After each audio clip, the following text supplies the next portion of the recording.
I went into film school with a dream to make films, so it's no wonder I watch a lot of movies. But if there's a particular movie that inspires me, it's the end of Evangelion.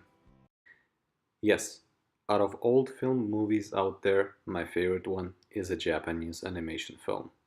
So what's so great about it? How did it inspire me? Why out of all films out there, this one stands out the most for me? First of all, I have to acknowledge that The End of Evangelion is actually a movie that follows the plot of a popular Japanese anime, Neon Genesis Evangelion.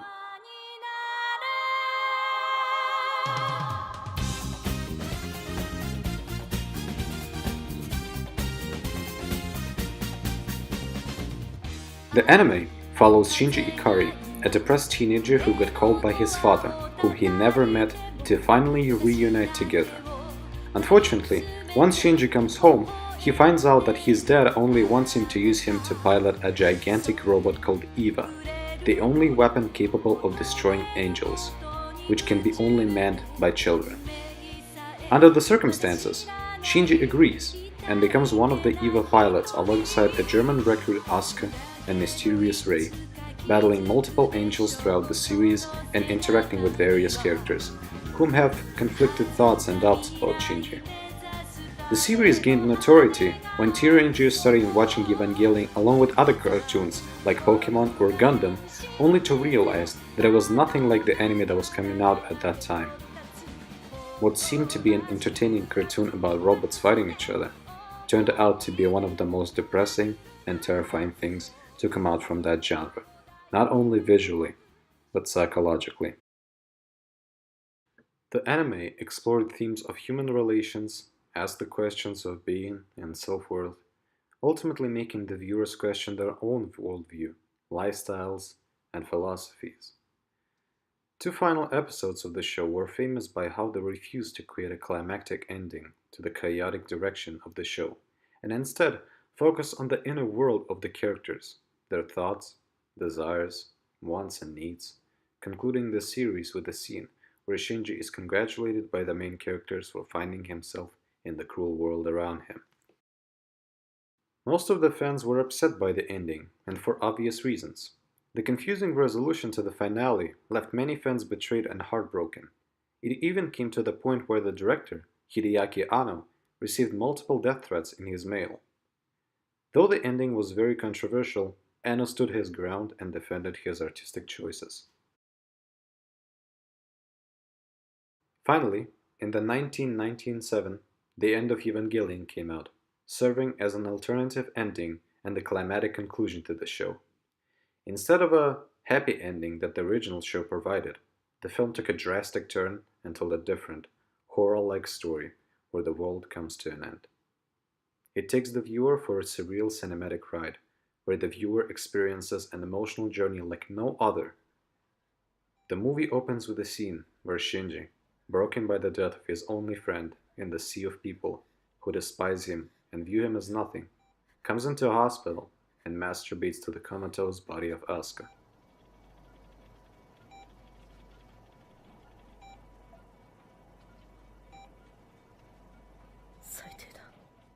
From that point, the film turns into existential nightmare, where any hope for a better exists only with the purpose of being destroyed by the cruel whims of the brutal, unforgiving reality. One of the best and most famous sequences in the film is Apocalypse itself. As people gaze at the coming of the inevitable end, Rei turns into an angel and returns the world to its initial state of a primordial soup, where humans are one being, absent of worries and difficulties of the cruel world. Witnessing the human race to be reduced to a sea of liquid while comes sweet death, an upbeat ode to humanity with lyrics that leave you hollow, is playing in the background, is a truly saddening sight that you understand was meant to happen.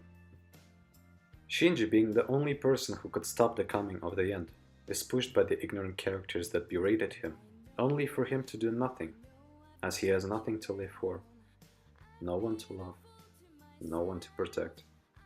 As the world showed him before, it's not worth protecting.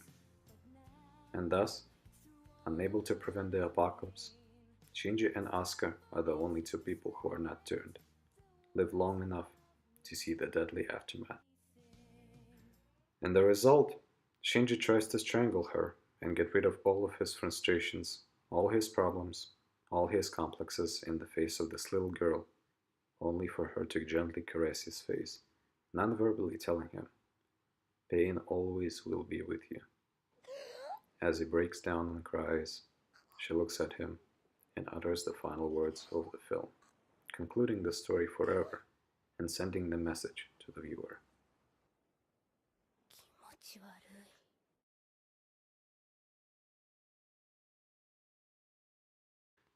Needless to say, this movie is a shocking experience, but one to see and think a little about anything that could be bothering you. It's a film that shows what happens to people when they don't understand each other, when they don't care, when they don't forgive. It illustrates that reality, however it may be portrayed in other form of entertainment, is first and foremost difficult. No matter how different people are, different in cultures, ages, mindsets, worldviews, philosophies, religions, sexualities, behaviors, moral qualities, we all have a common trait. We are all human. In our humanity lie our strong sides and weak sides, and this story demonstratively asks for one thing: to realize that, live happily, and do something that its characters were never strong enough to do: understand our humanity. When I first watched this film, it alerted me and opened my eyes, showing that a single story can convey so much and change lives. And now, thanks to this film, I'm inspired to write my own stories and guide people toward the right path. Hopefully, one day, I'll write a story that will inspire someone as much as this film inspired me.